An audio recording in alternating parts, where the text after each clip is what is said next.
Welcome back to the EMDR Doctor podcast. I'm Dr. Caroline Lloyd, and it has been a few weeks since I have podcasted, so I do apologise for that. I simply do not know where the time has gone. Over Easter, I did have a little bit of a break and I was working on another project, and I did think to myself I probably should record a couple of podcasts, but time goes on and it didn't get done, and I'm really wishing that I had done so. Anyway, since then the weeks just seem to have gotten busier, and this week I'm going to the EMDR conference, which is really exciting. So it's our yearly conference, and really exciting, except that it means that I have to just squish 2 weeks' work into 1 week. So a little bit of a hectic time recently. So I did manage, however, to get a day off this last weekend to go and see Bessel van der Kolk at the St Kilda Town Hall. So that was a bit of a treat because Bessel van der Kolk, for those of you who don't know him, is a bit of an icon in the trauma therapy world. So he's a professor at a university in the USA, and he wrote his iconic book, The Body Keeps the Score, a few years ago now, and it's really made its way into mainstream traumatology. So it was really inspiring to go and watch him speak and see what he's up to nowadays and where he's at with his thinking. So a couple of things I did take away was his fascination with EMDR. So he shared a story about when he first heard about EMDR and how impressed he was, but how weird it was. And I completely understand that. I remember very clearly when I first experienced EMDR, the setup of the memory and then watching this thing go backwards and forwards in front of my eyes. And by the end of the session, that target felt so unreal. It felt like it had happened to somebody else. So, it's really just fascinating to share his excitement about it and to be really re-enthused about my work. And the second half of his talk, the afternoon, was all about psychedelic assisted therapy. So he works with Mind Medicine Australia, which is an amazing group of clinicians who have really developed and promoted the use of psychedelics in the treatment of treatment-resistant diagnoses such as PTSD. So it's kind of exciting to know that here in Melbourne, we are at the cutting edge of therapy and we have that option available to us. So that's been my week. And at the moment, I'm just preparing for the conference. I'm not speaking at it this year, but I'm looking forward to a lot of really great speakers. So if you're going to the conference, please wave at me and say hello. I always love to chat to therapists and hear about their work as well. So this week I have been kind of ruminating about some things, and one of them is grandparents. Now, I've been reflecting on the importance of grandparents in people's lives. Now, of course, some people have awful grandparents, and that's a fact, or no grandparents, and that's really sad. But many people do talk to me about how wonderful their grandparents were to them when they were a child, and how integral the grandparents were to the child having a fully developed sense of self, or maybe a sense of safety and love that they may not have gotten at home.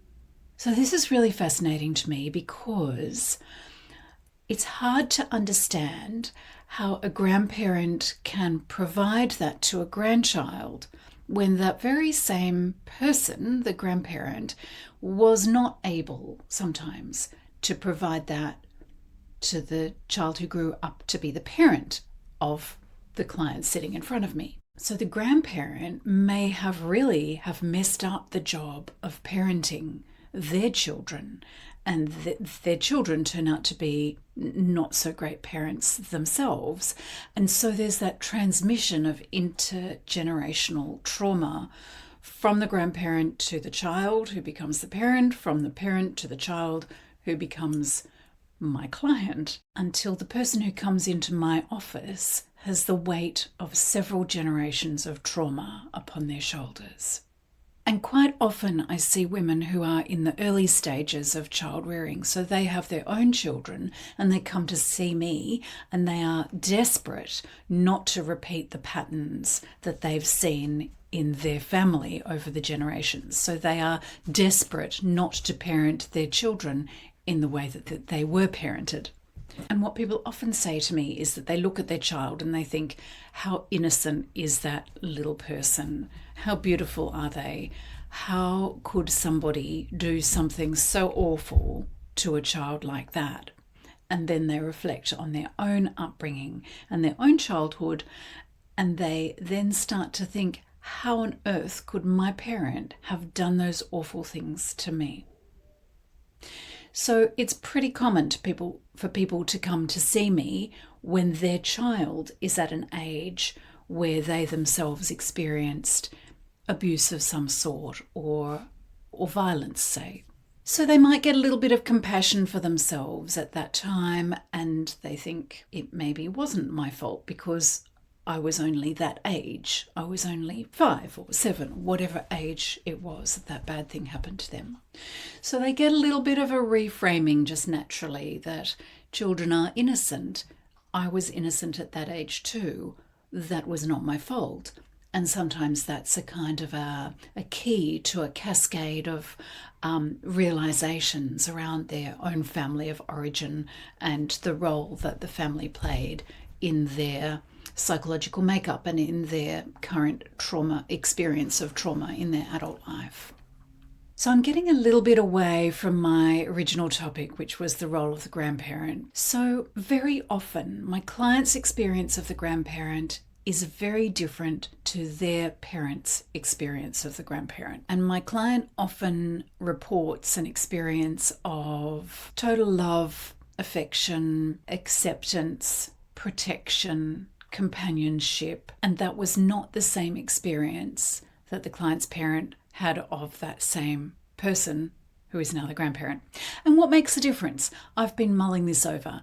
How does a person bring up their own child in a traumatic way, and then when they get older and they become grandparents, maybe they're in their 60s or their 70s when they become grandparents, and they're able to grandparent so beautifully and give that child a beautiful experience of love and safety and protection.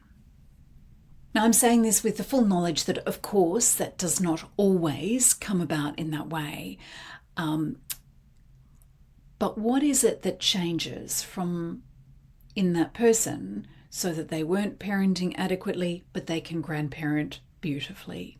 So maybe it's a phase of life thing. Maybe the stress of bringing up children and maybe a mortgage, maybe working full time at the same time, maybe other stresses that go on in young families. Maybe those stresses, as you get a little bit older, become less or become different. So perhaps as grandparents, people may already have paid off the house, or they may not be working full time anymore. They may have more time available. They may have either left a difficult relationship, or that relationship has settled into something a little bit more boundaried or a little bit less alcohol involved, something like that.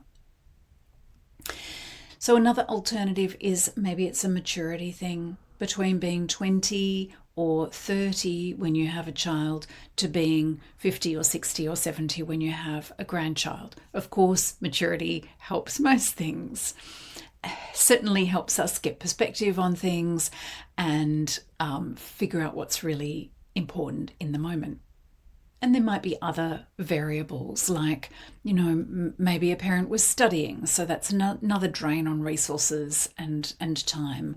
Or maybe they were new immigrants to a country when they first had their children, and that's a huge drain on resources. Learning a new system, learning a new country, maybe a new language, a whole new way of being, how to function in a country that's different from your country of origin. Often very discombobulating and can cause a lot of uncertainty. So this is another thing that I've been reflecting on.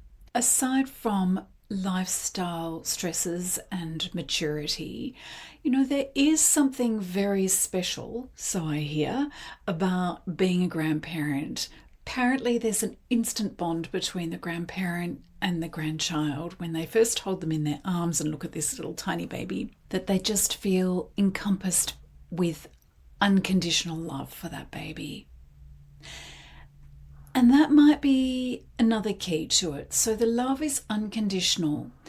Perhaps there's not quite so much pressure on raising a grandchild because the children have already turned out okay, hopefully, because the ego is not so bound up in the idea of my children must reflect myself as a parent. And it might not be quite so tied in with fears about the future.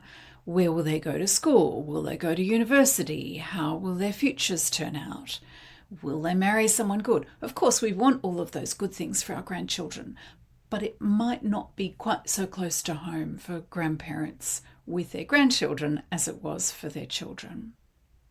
So the love is not tainted by fears of the outcome of parenting. Perhaps. These are just speculations. But how does this play out in the EMDR therapy room? So very often with EMDR, we do something that's called resourcing. So we enhance the good things about somebody's life and we bring their attention to the good experiences that they've had or the positive aspects that they know about themselves, about their personality, about the ways that they cope. So we might focus on some experiences of being loved or protected or nurtured or just seen and recognized and of being enjoyed.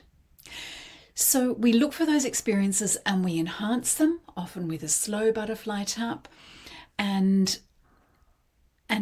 so people get a more full sense of that positive experience, so they feel more loved or more safe or more seen, more valued. So we use that resourcing sometimes before we start processing, sometimes while we are processing. So those resourcing experiences may be tinged with a little bit of sadness because that grandparent is no longer with the person. And that's okay. If it's okay, then we work with it. Sometimes it's not okay. Sometimes grief is too big, and then we might need to work with the grief first. If the grandparents passed away or they're no longer in their lives. But ultimately, we're looking to install or enhance that feeling of I'm lovable, I'm loved, I'm safe, I'm protected. So that can help with when we do some of the more difficult work. So when we're going towards those memories that are really distressing and really difficult, sometimes we pause in the middle of that memory, that session, in the middle of the trauma processing, and we will bring the grandparent into that situation. So we might say to them in the middle of processing, what do you wish happened then? Or who do you wish had been with you at that age when that bad thing happened? And they might say, or we might suggest, I wish my grandma had been there to give me some of her famous biscuits and give me a cuddle. Or I wish my grandpa would be there because he would give me some wisdom or protection. So, of course, this is imagination work. We know that the grandparent wasn't there, but we can change the experience of the memory by doing this work with imagination. So we know that that bad thing happened, but we can change the experience of the memory by using imaginal techniques like this. So this allows the memory to be that little bit less painful, and we allow the person in their current life to know with certainty that they are loved, they are safe, they are valuable, they're worthwhile as a person, that it wasn't their fault. All of those good positive beliefs. Just recently in my therapy room, I've had a couple of really powerful experiences with people involving their grandparents. And as I'm getting a little bit older, not quite that age yet, but I am in my late 50s, and at some stage, maybe in the next 10 years or so, I hope to have that experience of being a grandparent. Now, if that doesn't happen, just in case my kids are listening, that is absolutely okay. No pressure.